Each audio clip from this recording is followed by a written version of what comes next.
What's Gucci, Mike? Hey guys, what's up? It's Evan Ross Katz, Senior Style Editor at Mike. We are here at DragCon Day 3. I have been trying to get an interview with this queen for so long, and I'm glad we finally made it work. In 2017, Mike called her the Kim Kardashian West of drag, which I'm very curious to get her thoughts on. I am joined by none other than BibleGirl. Hi, Evan. What's Gucci, Mike? Thanks for having me, babe. Of course. What is it like being here and having this energy poured out all around you? It's really exciting. It's super electric, and it's really interesting to watch how from like year one to now, how many people have still continuously been coming, and then on top of that, like incrementally every year there's more and more people. So to like watch that and watch like the drag industry and fandom kind of explode and really show no signs of stopping is really exciting. Right. So you kind of have this dual identity. On the one hand, you are a drag queen, BibleGirl. You are also a business owner, and you operate Drag Queen Merch, which is a site that we've written about, which is a site that many of the fans and many of the queens are quite familiar with. Let's break it down and start with the drag first. Okay. When did you first start doing drag? I started doing drag 4 years ago, a little over 4 years ago, and it was on Halloween, and I was working in like the straight club circuit as like a table promoter host while I was in college for fashion design, and I just decided, like every other drag queen, I started on Halloween.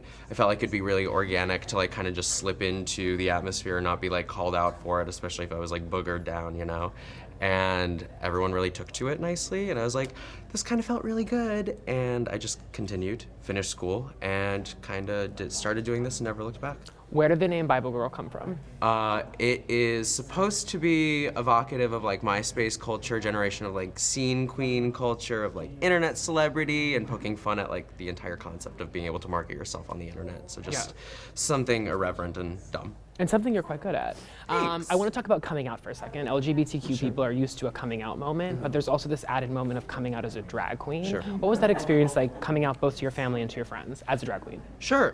Coming out as a drag queen to my family was shockingly taken really well. The first question my mom asked when I told her was, "Oh, can I come to your show?" Whenever that was, which was just like a hypothetical thing, and I was like, if that's what your question, absolutely, sure. I will totally have you at my show if that's your question. Did you comp her? Of course, always. Drink tickets too, girl. Yes. Always. And my dad was no different.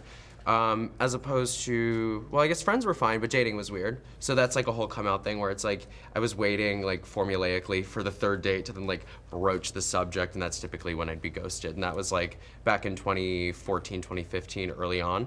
But I feel like that's a testament to like going back to the fandom and like how the market has really shifted, and it's become way less taboo and so normalized now. So people aren't necessarily like abhorrent to the idea of someone like targeting their femininity and like letting it out. So Yeah, and it's amazing how quickly that seems to have happened. It's just two or 3 years ago you're talking about, Absolutely. and this seismic shift in how we sort of perceive drag queens culturally.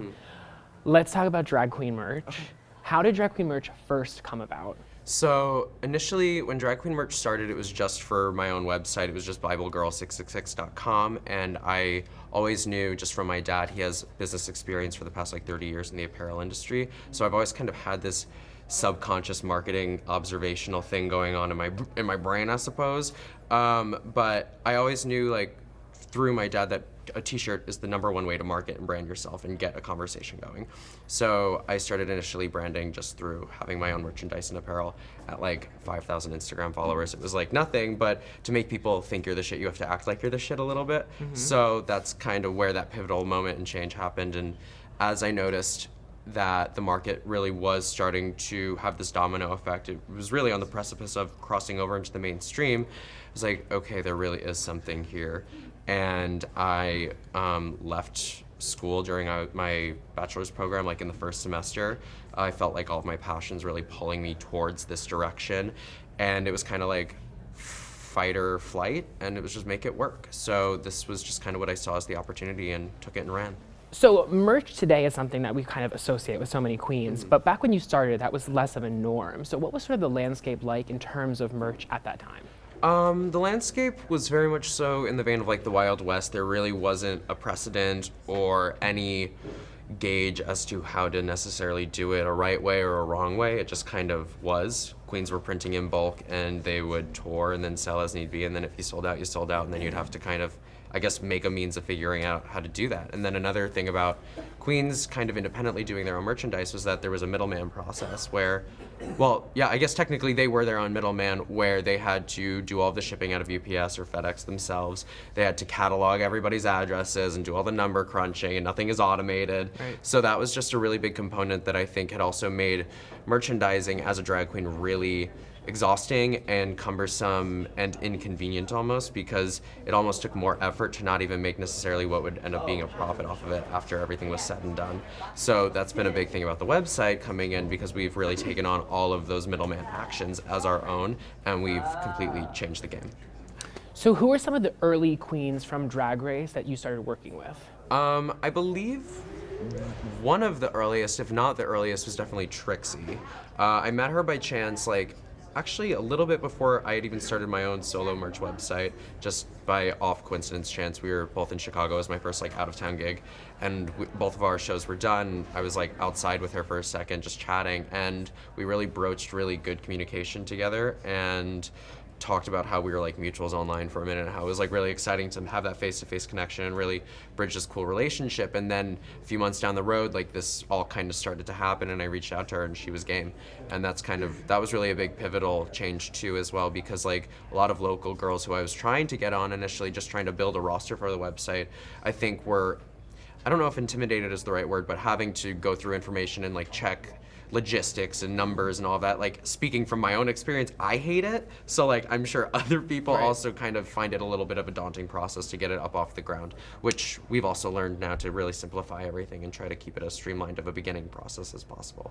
So when a queen first calls you up and says, I want to be on Drag Queen merch, what sort of is the process like? Are they coming to you with merchandise and using you as the caveat to get that merch out there, or are you working with them and designing the merch and coming up with what it will look like? It's really circumstantial. And that's what's really cool about the website itself, is that it can be really anything you want to do as far as a branding tool. There are queens who come with nothing but ideas. I have a graphic design background, and we also have a huge Rolodex of artists that we've really built up over the past couple of years just through social media. And they're people who have typically just kind of drawn me, and their styles have proven to be really universal or accessible for the mainstream market.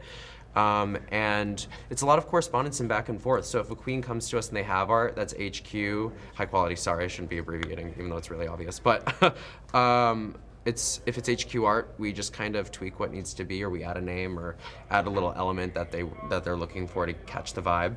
And if not, we just build from scratch and we just start from there. I'm curious about numbers a little bit, if you feel comfortable Sure. disclosing. For a queen that partners up with you, what are sort of the monetary gains that they can potentially see? I understand it's on an incremental scale, it depends on the queen, but like, I want to get into the details of that. Yeah, I mean, really, again, circumstantially, it just varies from queen to queen. It could go from $10 a month to upward 10,000 something upwards a month. It really depends. And it doesn't really depend on TV credential or whether you're just a regular working queen. It's all based on how somebody is marketing or promoting themselves. Yeah. So if you hit the ground running and you're a promotional machine and nightmare online, people are gonna eat your shit up. Like, that's just what happens. So it's again, circumstantial, but it can be really lucrative for sure. At this moment in time, whose merch is selling the fastest? Trixie's. Without a doubt, she's our top seller. Yeah. Yeah. Who else? I believe our top 4 or 5 are Trixie, Alaska, Katya. Okay, I'll do top 6. Trixie, Katya, Alaska, myself, Rubber Child, and Lisa Limbaugh. Wow, that's amazing. So what do you want to see happen with this business next? I feel like it just keeps getting bigger and bigger and bigger. I think what I would really like to do is bring it to a point where I can bring on a lot more people on salary, because right now it's really just such a small team. It's myself, my boyfriend, and my dad, who has just like the industry connections to make all the printing happen. So between the 3 of us, we've allocated like doing the correspondence and making designs and doing the number crunching and the back end stuff, but we've kind of hit a point where it's time to expand. So I feel like this year, I'm putting it out into the universe. I think this is a big year for growth and really firming our establishment in the industry. And I think within the next year and a half or 2, we'll really have a full team of staff. Which of the Root Girls would you say has the best business acumen? Ooh, that's really tough. Okay, so I would say out of all of the Root Girls, it's a tie.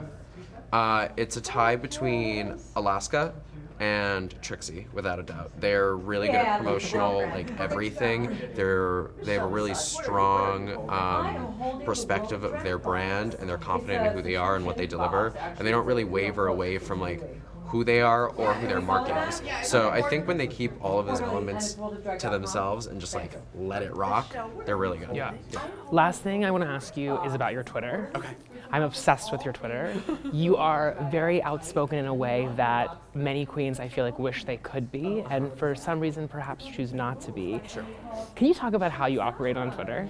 Yeah, so my Twitter operates in a way where you just gotta get people talking a little bit. The thing with Twitter is that it's not real. We've got a president in the White House who is spewing bullshit from his fingertips every single day, and people eat it up. He's not delivering, it's all a lie. Twitter is a lie, the internet is a lie. What I'm doing online is only to make what I want to happen in real life happen. So And it that's where is we're at. happening. It That's is the happening. thing, so it Thank completely you. works. Thank you. Well, Bible Girl, thank you so much. What a pleasure. If you haven't checked out Drag Queen merch, you're stupid, but do it now. www.dragqueenmerch.com. Bible Girl, thank you so much. Thank you Enjoy the very rest much. of your I drag really con. appreciate it. Bye guys, thank you.